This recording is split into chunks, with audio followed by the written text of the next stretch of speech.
Hi guys. Hi guys, it is April from Getting Hooked With It. Today I'm here to chat with you about the books I'm planning to read for February. February has already begun and I need to sort out what I'm planning on reading. Now, I should mention Thriller-a-thon is coming. I think it's like, oh, I should have written this down. It's February 20 something.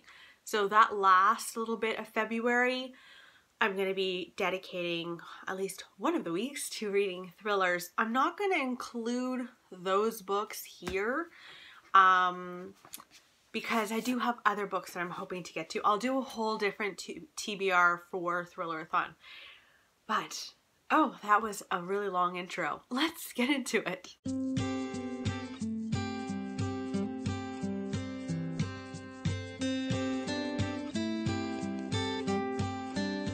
Okay, so I've got two books that I'm in the middle of and I still haven't finished that I need to finish. So the first one is The Aftermath by Ridian Brooke. I am 200 pages in. There's only like 340 pages. I should be able to finish this soon. It's a World War II fiction book about, well, it's post-World War II. Because it takes place, I think, in 1946, and we're following a colonel who moves to Germany and moves his family to Germany, and usually what they would do is kick out the Germans living in certain homes, like the nicer homes. But he decides they should all live together. I'm truly, okay, so far, very well written. But the storyline has gone down a whole different path that I wanted. I wanted to feel the tension in the house. And so far it seems like everybody's just avoiding each other. And I'm 200 pages in.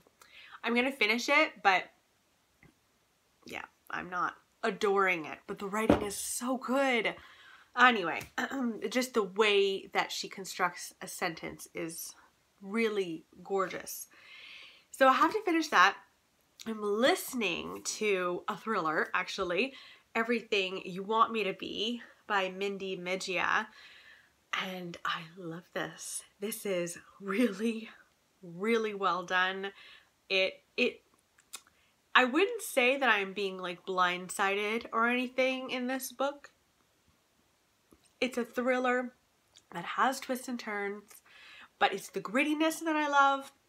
It has multiple perspectives. I should mention that this is about a young teenage girl who is brutally murdered, and it's this small town trying to come to grips with that, trying to understand what happened, and yeah, you've got multiple perspectives, including the girl that is murdered, but in the past. And I really like it. Like, I want to read more by this author.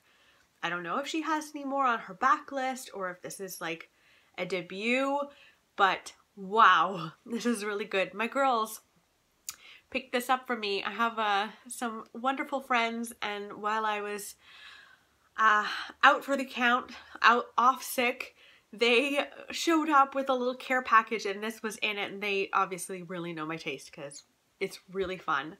So I have to finish that. That will be easy to finish because it's audio.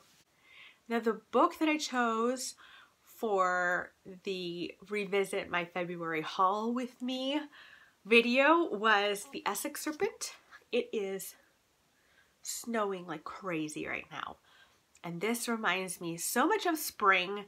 I'm really hoping that it will like make me feel like spring is coming. It's a historical fiction book about a mother and her son who moved to this small village in England, and there's rumored to be this serpent in the water, like kind of a Loch Ness Monster kind of vibe. It's supposed to be fantastic, so I'm gonna read that. And then probably most importantly, it's Black History Month, and I've got a couple of books that I want to read for Black History Month. Yeah, I don't know how I'm gonna do all of this reading because in January I only read 4 books. Like, my reading has slowed right down. Just my life has been insane. However, I really want to read books for Black History Month. It's so important. And I would love to read Washington Black. My sister gave this to me. So the deal is when I finished it, I have to pass it on to someone who will like it in the Ottawa area. So I'm gonna try and think of a few of my friends who might like this. This is about a young Black boy who is enslaved, and he goes on these crazy adventures with this man. And I don't know, I believe that this man frees him, or he's an abolitionist, and they have this friendship. I'm assuming that, but he might be enslaved and going on these adventures completely against his will. But it's supposed to be an amazing adventure story. My sister read this. My mom read this. They both really liked it. So I'm hoping that it's fast-paced and interesting. And she also wrote Half-Blood Blues, which I have on my shelves and I've never read. But yeah, I'm really excited to get to that one. And then, okay, the last book that I'm hoping to read for Black History Month is Trevor Noah, Born a Crime. This is the story of him growing up in South Africa during apartheid.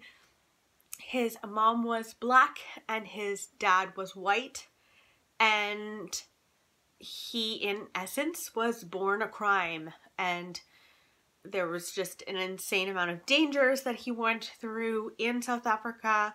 And it's also meant to be funny because it's Trevor Noah. So I don't know how he does it, but I love him so much. I watch him every single day on The Daily Show. And I'd really like to pick this up this February too. So those are the books I have to read before Thriller-a-thon. I don't know how I'm going to do it all. Just like based on how quickly I'm reading lately, I don't know how I'm going to do it, but I'm going to somehow try. So let me know in the comments below what you're hoping to read this February, and I'll chat with you soon. Okay? Bye, guys.